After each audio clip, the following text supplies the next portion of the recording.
When your patient complains of back pain, one of the possible reasons is spinal stenosis. How do you differentiate spinal stenosis from disc disease or other common back problems? You are listening to ReachMD XM157, the channel for medical professionals. Welcome to the Clinicians Roundtable. I am your host, Dr. Mark Nolan Hill, professor of surgery at the Chicago Medical School, and with me today is Dr. Clifford Tribus, an associate professor of orthopedic surgery at the University of Wisconsin at Madison. He specializes in disorders of the spine, including scoliosis and spinal deformity, cervical and lumbar disc and degenerative disease, spinal trauma, and spinal tumors. Welcome, Dr. Tribus. Thanks very much, Mark. Today we are discussing spinal stenosis. Dr. Tribus, what exactly is spinal stenosis? Well, spinal stenosis, Mark, is a degenerative condition of the lumbar spine in this case. The net result of arthritis of moving parts in the lumbar spine encroaches on the neural elements, and it's that encroachment that can cause the symptoms. And what are those symptoms? The symptoms are quite variable, actually, and in fact, the diagnosis is more clinical than it is radiographic. So the symptoms can start fairly insidiously, meaning just dull, achy back pain that the person who's afflicted might not even consider a problem, and can evolve to low back, buttock, and lower extremity pain, predominantly when they walk or stand still. Is this something that is severe? It's, again, highly variable. Some people will have it and it really will not impact their quality of life, and others will have quite profound effects. And in fact, it's the functional part of their deficits that we really focus on. For example, say you have someone who enjoys a daily walk with their spouse.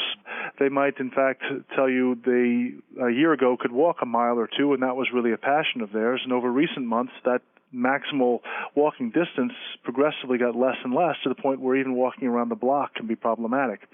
They can be quite symptom-free when they sit down, for example, but the deficits in their functional life can lead them to seek medical care. Why, when they stand up and walk, are the symptoms greater? Well, the theory is that the stenosis is not only a tightness around the nerve, but also a vascular problem to the nerve, so that when they increase the demand on the nerve by standing, which has a propensity to pinch the nerve, that both the mechanical effect of pressure and the relative blood supply to the nerve is somewhat sacrificed. So this is a type of claudication in a way. In fact, the differential diagnosis is neurogenic claudication versus vascular claudication. How does the clinician differentiate between disc disease and spinal stenosis? Well, they certainly are related. I think the way the physician should think about it is the symptom primarily a result of nerve pressure? And in fact, many physicians will use the symptom of back pain to differentiate the two, meaning if back pain is present, that would be a degenerative disc, and if it's buttock or leg pain, that would be more classically for stenosis. While that is a classic differentiation, I think that there's too much overlap to draw a hard line in that. Well, is this a hard diagnosis to make? It's multifactorial, meaning that shoring up the diagnosis becomes more critical as you advance the care. So if I have someone who tells me they're starting to get a little buttock pain as they walk, but say, for example, using that last person, they were still walking, say, a mile a day, it's not that critical that you secure that diagnosis. It's just when you start ramping up your treatment level that the diagnosis becomes more important to secure. Always check the vascular exam, make sure that the leg is viable, certainly. Check the pulses, so you don't want to miss something that would be otherwise limb-threatening. But if you can distinguish the vascular from the claudicant, you can really follow the claudicant patient expectantly. Is this something that is common? Extremely common, but again, to those out there in primary care, they will more commonly see the vascular claudicant than the neurogenic claudicant. So it really comes down to that differential. Unfortunately, frequently these patients overlap. Diagnostic testing can help you get through that. Ankle-arm indices in the vascular lab can secure a vascular claudication. I frequently use epidural injections, which have both diagnostic and therapeutic potential benefit. For example, if I have someone who's claudicating and I have an MRI that demonstrates stenosis radiographically, but I'm not sure that the story fits the MRI, I might try an epidural. Now, if that epidural provides good pain relief, that's fairly good evidence that we're in the neurogenic side of things. Is it usually bilateral or is it usually unilateral? Trying to correlate where the stenosis exists on the MRI with the symptoms, particularly in laterality, can be a bit of a frustrating venture. Certainly, if there's a large asymmetry on the MRI, one would expect to see some asymmetry to the clinical complaints, but that's not a hard, fast rule. If you have just joined us, you are listening to the Clinicians Roundtable on ReachMD XM157. I am your host, Dr. Mark Nolan Hill, professor of surgery at the Chicago Medical School, and with me today is Dr. Clifford Tribus, an associate professor of orthopedic surgery at the University of Wisconsin at Madison. We are discussing spinal stenosis. Dr. Tribus, what imaging studies would you proceed with when you think someone has spinal stenosis?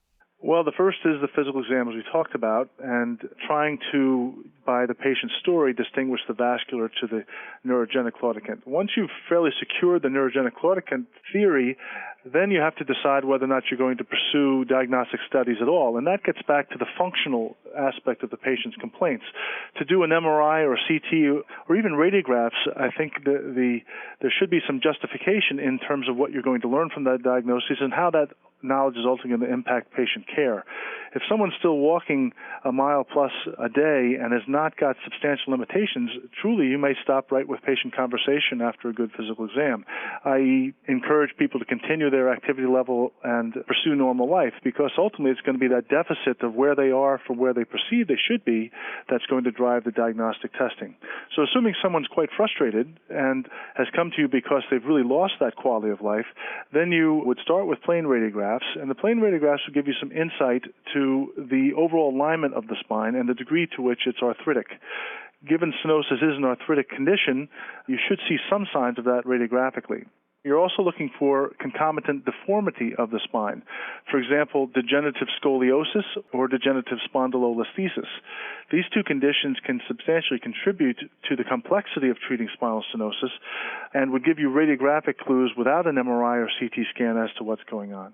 And then if you proceed, would you get a CT scan or an MRI? In this day and age, if you've ever lay in an MRI, it is quite claustrophobic inducing. So I would prefer an MRI. The detail of the neural elements is much better, and I would say that that is the state-of-the-art study. The CT scan I would reserve to revision situations where a patient has hardware in from a previous operation or a situation where they simply could not tolerate the nature of the MRI apparatus. If a patient has mild to moderate symptoms, how would you treat that patient?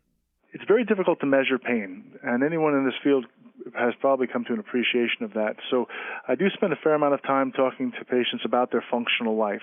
Not only their functional life, but also their functional goals, because you don't want to have a mismatch between their goals and what you can reasonably obtain. And frequently when people get back, particularly leg pain, they can sometimes panic a bit and fear that they are going to do themselves harm by continuing to pursue their normal activities. So a lot of the mild to moderately afflicted patients basically get reassurance, and the idea is they should continue to pursue their normal level of function, even higher than they are if they're being a bit passive about it, and ultimately let the disease process run its course. There really is no such thing with degenerative conditions of the lumbar spine of preventative surgical care. And in fact, I sometimes feel helpless as I talk to patients about what I have to offer them. Therapy, injections, and the like will sometimes be of benefit, but often come up short of a patient's goals. Well, what is the course of this disease? Fortunately, it can be quite benign, and that again is where we fall back on the reassurance side of the conversation. Even neurologic involvement to the point where you're getting buttock and leg pain from walking does not necessarily run a progressive or downhill course. And you can have people ebbing and flowing in terms of their functional life for years on end.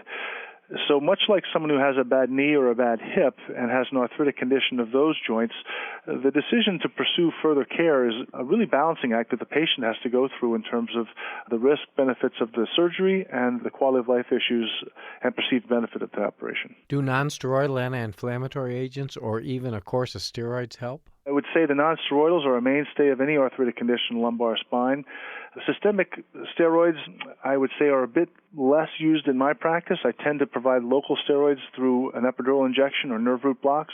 But again, by the time I'm into the use of steroids, I'm more into the diagnostic side of that, trying to specifically identify which level of the lumbar spine is the predominant culprit. Do patients with this disorder ever get bladder and bowel dysfunction? That's a very late-stage problem. What you're referencing is a cauda equina syndrome, where someone gets bowel bladder incontinence, gait ataxia, and saddle anesthesia, or some variation of that triad. Most commonly, that's going to come on with a disc herniation, which is a more acute change to the spinal canal's diameter. Spinal stenosis is a more chronic one, and the nerves themselves tend to accommodate that evolving stenosis fairly well, which is why the course can be somewhat indolent. On the other hand, if you really question, particularly the elderly patient, you'll often come across a little bit of urinary symptoms, such as an urgency or difficulties initiating the stream. And if someone has severe pain, what were the traditional surgical procedures that we'd use? Once you've confirmed the diagnosis and you've confirmed that it's in fact the compression on the neural elements rather than degenerative disc disease or the curve in degenerative scoliosis or the spondylolisthesis in that case, you address the surgical care towards the neural elements.